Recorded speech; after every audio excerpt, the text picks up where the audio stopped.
Hola a todos. Hoy voy a hacer un vídeo sobre una reflexión personal en cuanto a la información que hay y lo que nos permite entender qué puede pasar en el último trimestre del año. Han sucedido muchísimas cosas.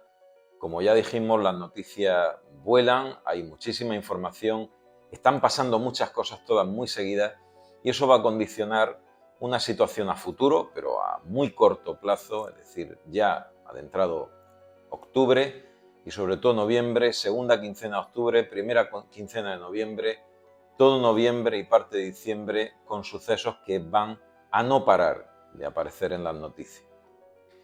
¿Cómo puede evolucionar la situación a nivel geopolítico, a nivel económico?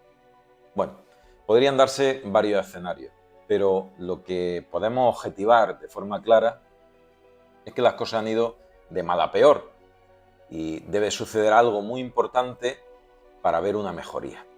Si hablamos del mercado y vemos lo que ha sucedido en las últimas 24-48 horas, una caída de Wall Street, el mercado empieza a hundirse, el dólar no se resiente demasiado, pero el mercado se hunde, The Economist saca una portada también muy curiosa. Resulta que Reino Unido cede en cuanto a la aceptación de las medidas fiscales que tiene que reunir para pagar su deuda, yo creo y opino que tarde. La ONU se resquebraja en cuanto a que hay 4 países que no aceptan el veto que se le hace a la anexión del Donbass por parte de Rusia, entre ellos India, China y, increíblemente, Brasil, pero ya hay una fisura importante en Naciones Unidas respecto a la acción de Rusia. Rusia tiene que irse hacia atrás, dando pasos hacia atrás en ciudades que empiezan a ser estratégicamente importantes o podrían serlo potencialmente. Putin por primera vez habla de diálogo. China e India se han desvinculado de una posible amenaza directa contra el eje OTAN por parte de Rusia. Evidentemente, como digo, si Putin ya empieza a hacer una especie de declaración de intenciones sobre posible diálogo con Ucrania, quiere decir que se está mostrando una debilidad extrema. ¿Por qué una debilidad extrema? Porque han tenido problemas de logística muy importantes, porque el abastecimiento de piezas ha sido nefasto, porque todo aquello que se propuso inicialmente ha sido un fracaso y hasta cierto punto, si como presidente tiene que pensar si enviar 1 millón de hombres en 3 oleadas diferentes, incluso hace 24 o 48 horas decirle a toda la población en edad militar que va a partir de octubre ser exigible el servicio militar obligatorio, todas esas medidas en el marco de una amenaza nuclear, de facto, de hecho, todo esto empieza a motivar unas vías diplomáticas que son un engranaje que nos va a llevar a un punto muy concreto, que ahora voy a explicar. Putin abre ya la llave de me retiro, quiero diálogo. Me retiro, quiero diálogo, y en esa retirada hay ciudades que posiblemente sean claves o enclaves que pueden ser decisivos a la hora de tomar una vía radical como podría ser un ataque nuclear. Si hablamos de Crimea, hablamos de Mariupol, hablamos de ciudades muy emblemáticas o que puedan tener una relevancia estratégica, la cosa puede esgrimirse en cuanto a decidir si mando 1 millón de hombres o no van a ser suficientes o doy un bombazo nuclear, una amenaza nuclear, que tampoco tendría que ser el apocalipsis nuclear, podría ser una cabeza nuclear de una expansión de 1, 2, 3 kilómetros de efecto en una zona estratégica como pueda ser una presa. Podría ser. O podría ser simplemente un aviso, una demostración de fuerza, de retirar el velo de no se pueden hacer pruebas nucleares y en territorio ruso o en algún otro territorio despoblado o de algún país amigo hacer una exhibición de fuerza nuclear, diciendo: si seguimos, esta va a ser la respuesta, esta va a ser la vía que vamos a tomar. De hecho, lo normal es que exista un diálogo, que debe de haberlo habido. Es decir, debe de existir ese diálogo ya a nivel diplomático. El mecanismo diplomático ha empezado a ponerse en marcha en el sentido de que lo que está sucediendo en todo el mundo va a estar mediatizado por que China e India, solicitado por Rusia, medien a nivel de Occidente diciendo vamos a forzar a una negociación, a sentar al señor Zelensky, al señor Putin a una mesa de negociación donde se le haga alguna concesión a Rusia. Rusia no se puede ir vencida y humillada. Si corremos el riesgo de que esta exhibición ya se ha hecho de posicionamiento, cuando China e India junto con Brasil y Albania deciden hacer un voto en contra de la condena de la anexión de las tierras, ya están dando un aviso a Occidente de esta no es la vía, hay que parar, hay que parar. La superioridad de Occidente a nivel militar frente a Rusia puede acabar en una victoria errónea. Una victoria errónea, quiero decir, si se agota la vía diplomática y el mensaje de China e India, incluso el mensaje ya del Kremlin sobre la necesidad de una negociación con Ucrania, no es escuchado bien porque la inteligencia americana piense que se puede destruir por completo y acabar con Putin, y esto sea un error, porque cuando se acorrala a alguien puede tomar decisiones realmente complejas, y esto sea un error. Podríamos entrar en una vía muy compleja, un dique seco o una calle sin salida.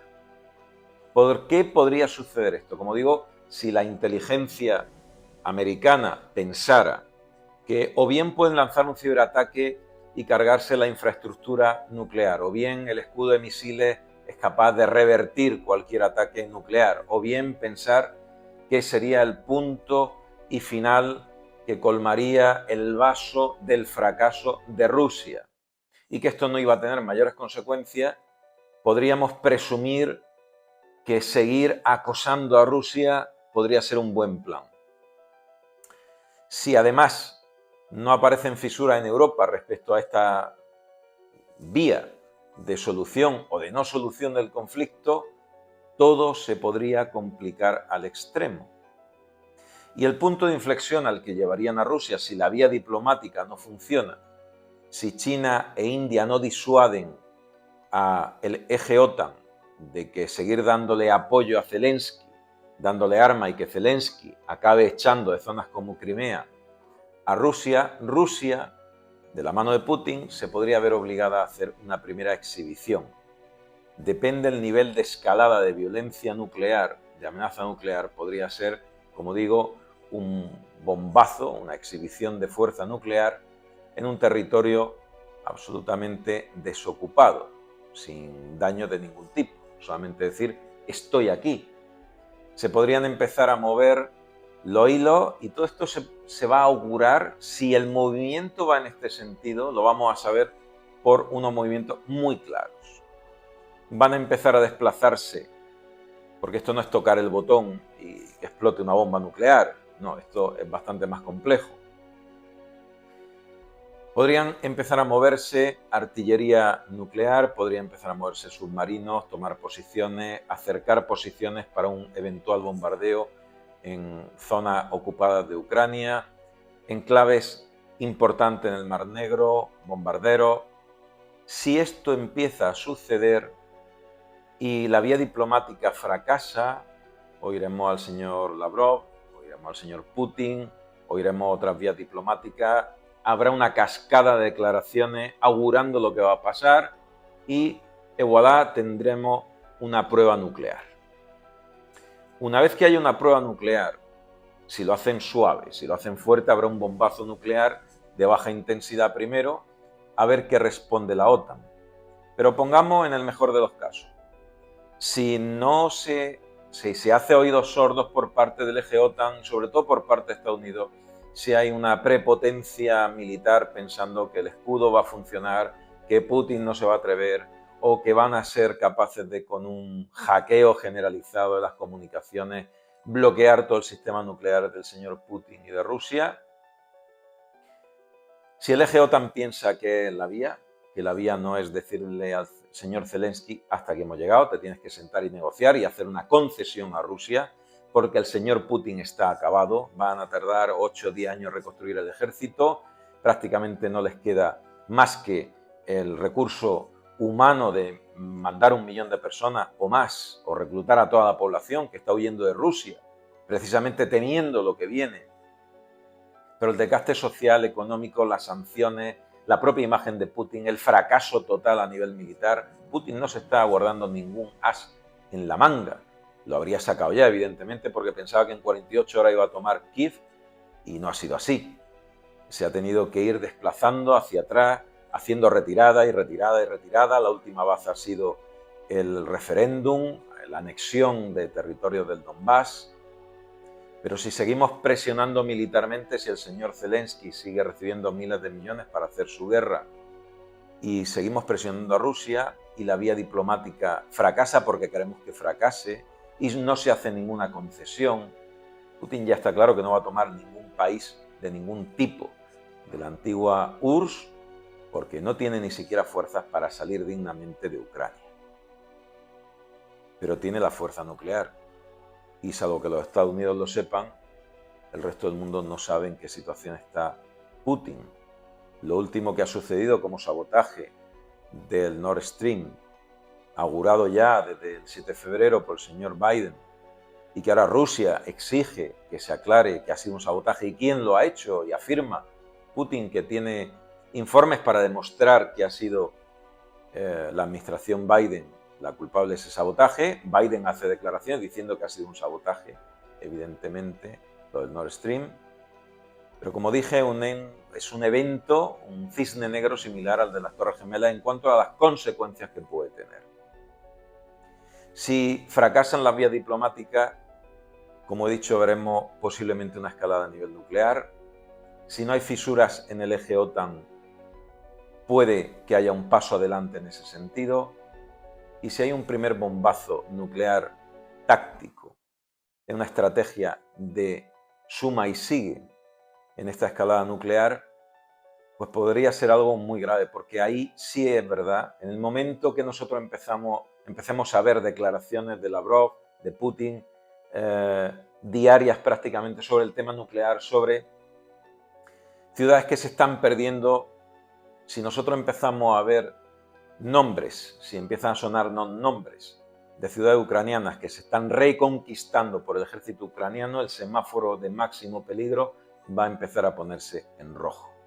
Quiere decir que la OTAN sigue dándole apoyo a Zelensky por una vía de no diálogo. Si Zelensky no abre las puertas al diálogo porque se sigue sintiendo respaldado por la OTAN y sobre todo por los Estados Unidos, el termómetro nuclear va a ir en ascenso. Y culminará, como digo, o con una prueba nuclear o con el lanzamiento de una cabeza de bajo alcance, de un perímetro muy acotado.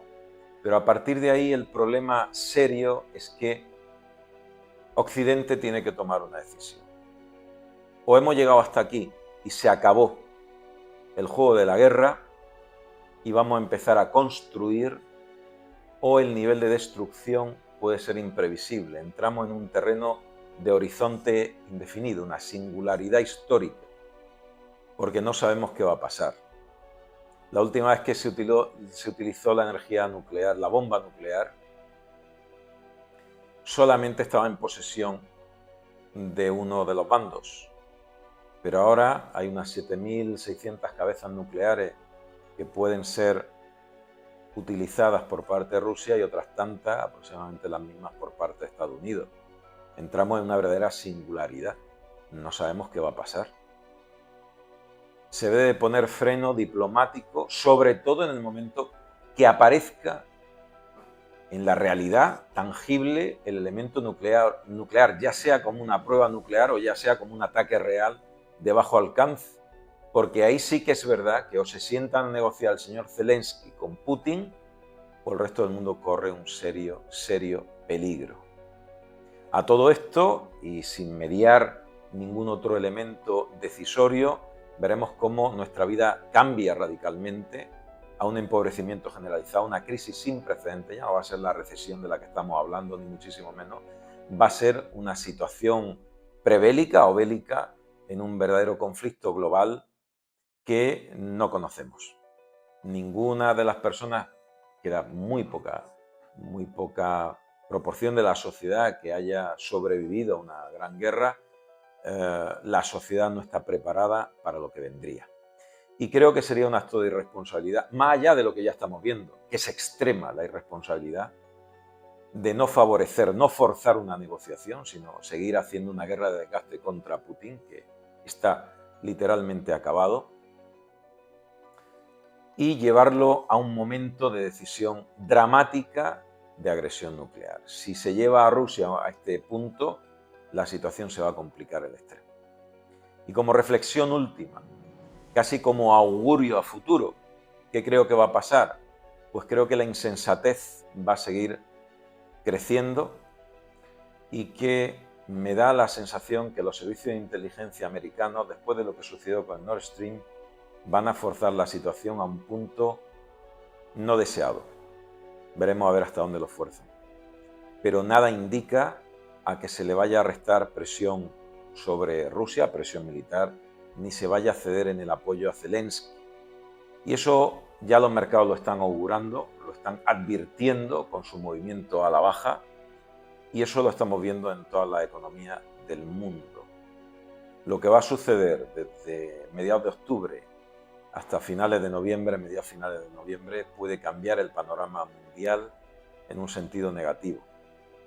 Y eso no es bueno para nadie, ni para Zelensky, ni para Ucrania, ni para Rusia, ni para Europa, que posiblemente sea el mayor perjudicado de todo esto, al margen de lo perjudicada que ya está Rusia y Ucrania.